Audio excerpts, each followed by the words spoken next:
नमस्कार मित्रों, स्वागत है आप लोगों को हमारे यूट्यूब चैनल ललिता एकेडमी पे। आज हम आप लोगों को फिर से भूगोल से संबंधित एक महत्वपूर्ण जो पाठ है, वायुमंडल से संबंधित हम आज आप लोगों को दूसरा जो परत है समताप मंडल, उसी के बारे में अध्ययन कराएंगे। समताप मंडल के बारे में आज हम आप लोगों को क्या करेंगे, अध्ययन कराएंगे। तो इससे पहले हम लोग क्षोभ मंडल के बारे में पढ़ चुके हैं। अब हमें किस मंडल के बारे में पढ़ना है? समताप मंडल के बारे में पढ़ना है। तो आज हम आप लोगों को समताप मंडल के बारे में अध्ययन कराऊंगी। इससे पहले हम लोग पढ़ चुके हैं कि जो क्षोभ मंडल है उसकी ऊंचाई कितनी मानी गई थी कि ध्रुवों पर 8 किलोमीटर मानी गई थी और विषुवत पर कितना माना गया था? 18 किलोमीटर। तो सबसे पहले हम लोग को अध्ययन करना है कि समताप मंडल की जो ऊंचाई है वो कितना है? 50 कितना है? 50 किलोमीटर तक पाया जाता है। क्या किया जाता है?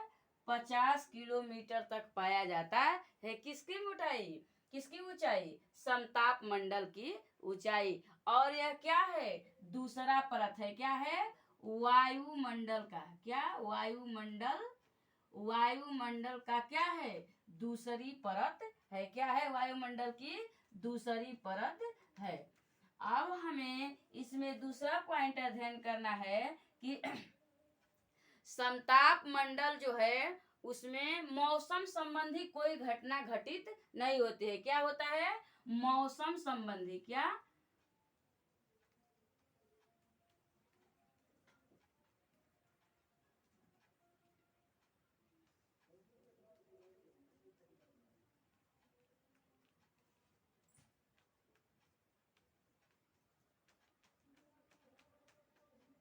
इसमें हम लोग को दूसरा पॉइंट अध्ययन करना है कि इसमें मौसम संबंधी घटनाएं घटित नहीं होती है। इससे पहले हम लोग क्षोभ मंडल में अध्ययन कर चुके हैं कि उसमें क्या होता था?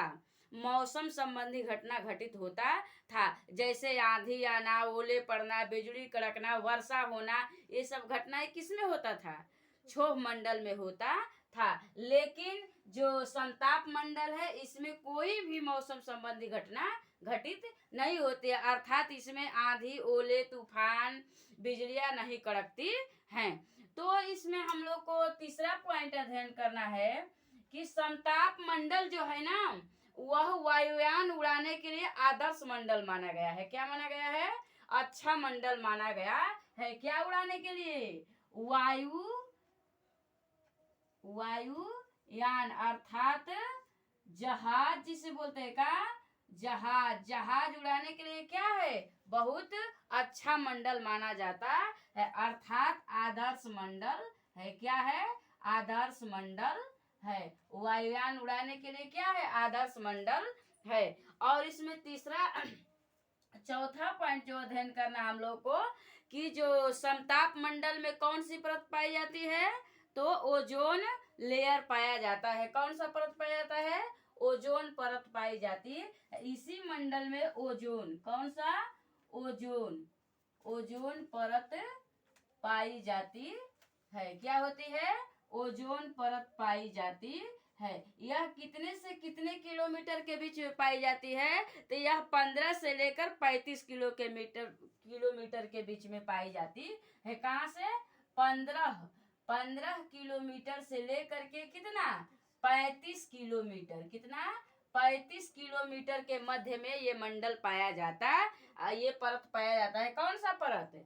ओजोन परत पाई जाती है। आप लोग सुने होंगे, पढ़े होंगे कि हमारे वायुमंडल में कौन सा परत पाया जाता है? ओजोन परत पाया जाता है। जो सूर्य से जो पराबैंगनी किरण आती है ना, जो सूर्य से पराबैंगनी किरण आती है, अल्फावेट गामा किरणें आती है, तो उसको क्या करता है?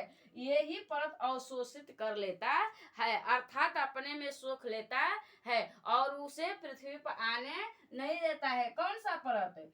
तो ओजोन परत। वो तो परीक्षा में पूछेगा कि कौन सा ऐसा परत है, कौन सा ऐसा मंडल है जिसमें ओजोन परत पाई जाती है। तो हम लोग को क्या देना होगा कि समताप मंडल में ओजोन परत पाई जाती है। फिर परीक्षा में पूछेगा कौन सा ऐसा मंडल है जो जहाज उड़ाने के लिए या वायुयान उड़ाने के लिए आदर्श मंडल माना गया है? तो हम लोग क्या उत्तर देंगे? समताप मंडल एक ऐसा मंडल है जिसमें क्या होता है, वायुयान या जहाजें उड़ाई जाती है। आखिर में वायुयान और जहाज इसी मंडल में क्यों उड़ाई जाती है? और सारे तो मंडल भी हैं, उसमें भी तो उड़ाया जा सकता है, लेकिन इसलिए उड़ाया जाता है कि इसमें कोई मौसम संबंधी घटना घटित नहीं होती है, इसीलिए इसमें वो वायुयान या हवाई जहाज उड़ाया जाता है। तो हम लोग को ओजोन परत के बारे में 2-3 पॉइंट अध्ययन करना है। 2-3 पॉइंट हम लोग को क्या करना है, अच्छे से याद रखना है, क्योंकि ओजोन परत से जो हम लोग को रक्षा होता है, ये हमारा एक सुरक्षा कवच का काम करता है। जैसे कि सूर्य का किरण पृथ्वी पर जब आता है तो उसमें कुछ लाभदायक किरणें होती है और कुछ क्या होती है, हानिकारक किरणें होती है। तो उसी में से है एक किरण जो कौन सा, पराबैंगनी किरण। तो ये पराबैंगनी किरण को ओजोन परत जो है वो क्या कर लेता है, अवशोषित कर लेता है, अर्थात सोख लेता है, और वो पृथ्वी तक नहीं आ पाती है।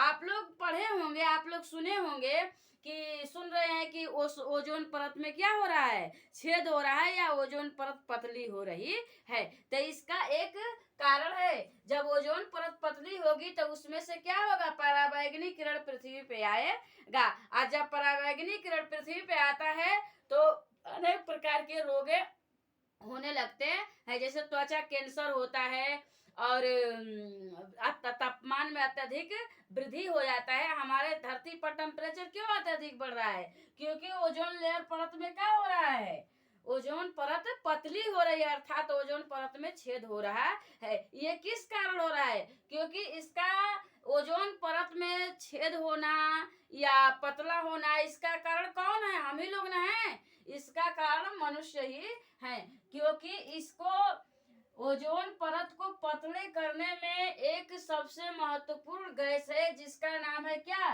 CFC, अर्थात क्लोरो क्या, क्लोरो क्लोरो फ्लोरो कार्बन, क्लोरोफ्लोरो कार्बन। ये क्या करती है, ये गैस जो है ये ओजोन परत को नुकसान पहुंचाती है, अर्थात ये ओजोन परत के परत को क्या कर देती है, पतला कर देती है, इसी से ओजोन लेयर पतला हो जाता है। तो क्लोरोफ्लोरो कार्बन जो है ये सबसे खतरनाक गैस है, किसके लिए, ओजोन परत के लिए। तो ओजोन, ये क्लोरोफ्लोरोकार्बन आप लोग जानते हैं कहाँ से निकलता है, ये क्लोरोफ्लोरोकार्बन एसी से निकलता है, रेफ्रिजरेटर से निकलता है, जैसे क्या, जिसको हम लोग फ्रिज बोलते हैं, उससे ये क्या करता है, जितने ठंडे वाले चीज है ना, जितने ठंडे करने वाली मशीन है उससे ये गैस निकलता है। तो आजकल सबसे ज्यादा इसका प्रयोग किया जा रहा है गर्मियों के दिन में, तो इसीलिए क्या हो रहा है, ये ओजोन परत पतली हो रही है। जब ओजोन परत पतली हो रही है तब पराबैंगनी किरण क्या कर रहा है, पृथ्वी पर आ रहा है। तो इसलिए हम लोग को इसको ध्यान रखना चाहिए। इसी के मतलब इसी को जागरूक करने के लिए, हम लोग को जागरूक करने के लिए, मनुष्य जाति को जागरूक करने के लिए हर साल 16 सितंबर, कब, 16 सितंबर को क्या, ओजोन दिवस मनाया जाता है। क्या मनाया जाता है, ओजोन दिवस मनाया जाता है। तो ये 4-5 पॉइंट है जो हम लोग को समताप मंडल के बारे में क्या रखना है, ध्यान रखने वाला बात है, हमें इसका ध्यान रखना चाहिए। जैसे यह, इसमें मौसम संबंधी घटना नहीं घटित होता है, इसमें हवाई जहाज उड़ाया जा सकता है, और इसमें ओजोन परत पाई जाती है, ये सब हमें याद रखना है। तो अब समताप मंडल के बारे में हम लोग क्या कर चुके हैं, अध्ययन कर चुके हैं।